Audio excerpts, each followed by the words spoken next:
నారాయణ పాప విముక్తిని కలిగించే 13వ అధ్యాయము.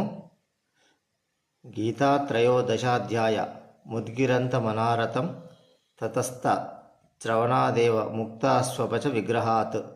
దక్షిణ దేశంలో హరిపురం అనే పట్టణంలో దురాచార అనే పేరుగల బ్రాహ్మణ పత్ని సార్థక నామధేయురాలిగా జీవిస్తూ ఉండేది. ఆమె సమీప అరణ్యంలో పల్లవులను కూడు మిషతో పోగా పులి చేత చిక్కి చనిపోయింది. తదుపరి జన్మలో మాతంగ స్త్రీగా జన్మించింది. జృంబకాదేవి ఆలయంలో వాసుదేవుడను విప్రుడు గీత 13వ అధ్యాయం పారాయణ చేస్తుండగా శ్రవణ ఫలముగా ఆమె స్వపచ దేహమును వదిలి ఉత్తమ లోకానికి చేరింది. కావున గీత త్రయోదశాధ్యాయము భక్తితో పారాయణ చేసిన శ్రవణమునర్చిన దోషరహితులై సద్గతులు పొందగలరు.